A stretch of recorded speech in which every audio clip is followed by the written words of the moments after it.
गिरफ्तार अगर एयरपोर्ट से हो गए, मैं आपको कहता हूं कि आने वाले 24 के चुनाव में भाजपा का यहाँ कोई पानी देने वाला नहीं मिलेगा और बिहार से भाजपा मुक्त बिहार हो जाएगा। पगड़ी बांध लिए हैं सम्राट चौधरी, बोले कि सरकार आपकी टाल ठोक के बनाएंगे। पगड़ी बांधने से सरकार बनता है? बीजेपी के लोग तो सब पगड़िए बांध के घूमते हैं। क्या कहता आपको बड़ा नेता है संतोष मांझी? पूरा मांझी उनके साथ है। काम पूरा मांझी साथ है। मांझी क्या परसेंट है? पूरा मुसहर उत्तर बिहार गनिए। मांझी की बात करते हैं, मुसहर का बात कीजिए। राम वृक्ष सदा मुसहर है। आप उत्तर बिहार चल जाइए, जो भी विधानसभा चल जाइए, कोई ऐसा विधानसभा नहीं है जिसमें 15,000, 20,000, 25,000, 30,000 मुसहर वोटर नहीं है। सब मांझी जी के साथ है। एक भी मांझी जी के साथ नहीं है।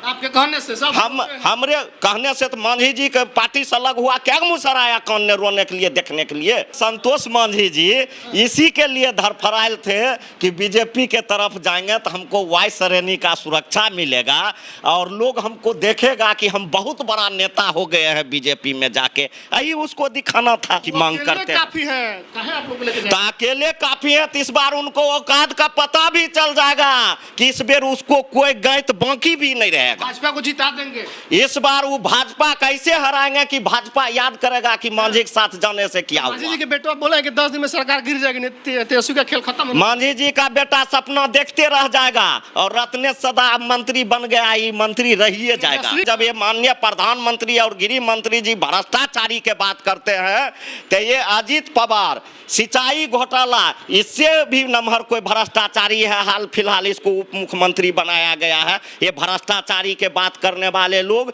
ये चोर के सरदार। जनता के राज को ये बीजेपी के लोग जंगल राज बता रहा है। उसको समझ आ नहीं रहा है कि जनता राज क्या होता है, जंगल राज क्या होता है।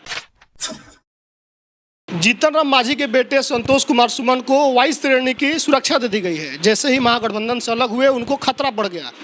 अब क्यों खतरा बढ़ा, क्या सही में बिहार में जंगल राज है, इसी को बात करेंगे। हमारे साथ राजद के विधायक है राम वृक्ष सदा जी, और दावा भी कर रहे हैं कि 10 दिन में सरकार गिर जाएगी। आप लोगों के सरकार में इतना खतरा है कि जैसे आप लोग से अलग हुए उनको सुरक्षा देना पड़ गया। सबसे पहले तो मैं धन्यवाद देता हूं।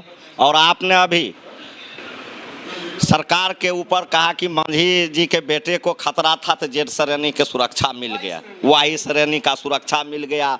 और आपने अभी बोला कि जंगल राज किया, आपने बोला तो यह दिग्भ्रमित करने वाला बात है। मैं आपको बता देना चाहता हूं, जिस दिन से, आज से नहीं, मैं 90 से बात करना चाहता हूं। 90 के दशक में जब आदरणीय बाबू लालू प्रसाद यादव जी का आगाज हुआ और उनके नेतृत्व में जब सरकार बनी तो उसी समय से बिहार में जनता का राज आ गया। और इस जनता के राज को ये बीजेपी के लोग जंगल राज बता रहा है। उसको समझ आ नहीं रहा है कि जनता राज क्या होता है, जंगल राज क्या होता है। तो आप लोग से हटते उनको सुरक्षा देना पड़ गया केंद्र सरकार को। इतना नहीं, वह उसी के लिए धरफराइले थे।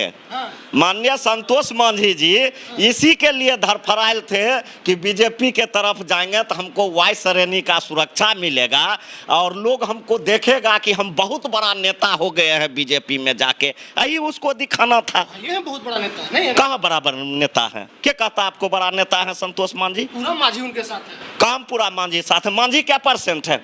पूरा मुसहर उत्तर बिहार गनिए। मांझी की बात करते हैं, मुसहर का बात कीजिए। राम वृक्ष सदा मुसहर है। आप उत्तर बिहार चल जाइए, जो भी विधानसभा चल जाइए, कोई ऐसा विधानसभा नहीं है जिसमें 15,000, 20,000, 25,000, 30,000 मुसहर वोटर नहीं है। सब मांझी जी के साथ है। एक भी मांझी जी के साथ नहीं है।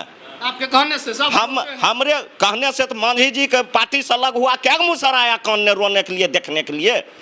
क्या आया? अभी कहाँ कोई नहीं आएगा। इनके चाल को समझ गया, इनके चाल को लोग बुझ गया। यह अपने लिए जीते हैं, यह बेटा के लिए जीते हैं, यह समधिनी के लिए जीते हैं, यह दामाद के लिए जीते हैं, नो कि यह मुसहर के लिए जीते हैं। मुसहर के लिए पद यात्रा करके दिल्ली पहुंच गए थे पैदले पैदले।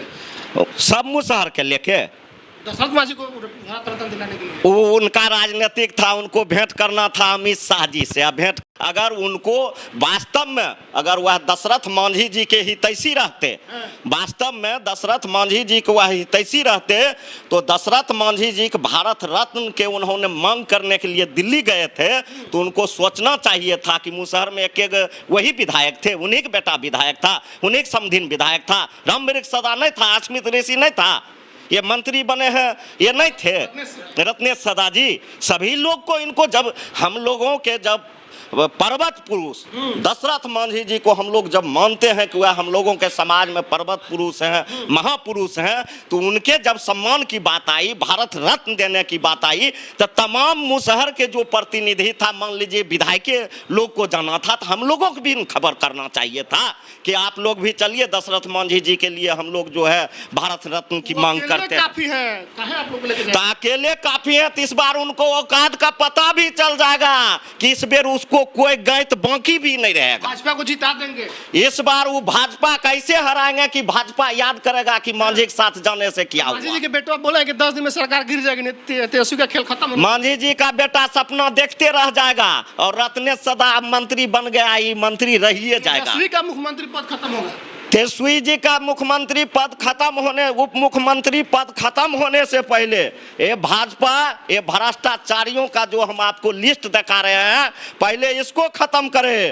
प्रेमा खांडू 200 करोड़ का घोटाला, अच्छा 2000 करोड़ का किए हैं, नहीं क्या खेला किए हैं। जब ये माननीय प्रधानमंत्री और गृह मंत्री जी भ्रष्टाचारी के बात करते हैं, तो ये अजीत पवार सिंचाई घोटाला, इससे भी नमहर कोई भ्रष्टाचारी है, हाल फिलहाल इसको उप मुख्यमंत्री बनाया गया है। ये भ्रष्टाचारी के बात करने वाले लोग, ये चोर के सरदार, ये दूसरे को भ्रष्टाचारी कहेंगे। महाराज तो आपके नेता हैं। ये चोर के सरदार को मैं गनाता हूँ। अजीत पवार जी सिंचाई घोटाला, नारायण राणे लैंड घोटाला, हसन मुशरीफ 100 करोड़ का घोटाला, मुकुल राय शारदा घोटाला, हेमंत विश्व शर्मा वाटर घोटाला, शिवेंदु अधिकारी शारदा घोटाला, शिवराज सिंह चौहान व्यवहार घोटाला, छगन भुजबल महाराष्ट्र सदन घोटाला, BS येदुरप्पा माइनिंग घोटाला। अब खाने के लिए ही भाजपा में गया है, बचाने के लिए, आप लोग से बचाना। ये सब राष्ट्र को खाने के लिए और राष्ट्र के बर्बाद करने के लिए ही भाजपा में गया है।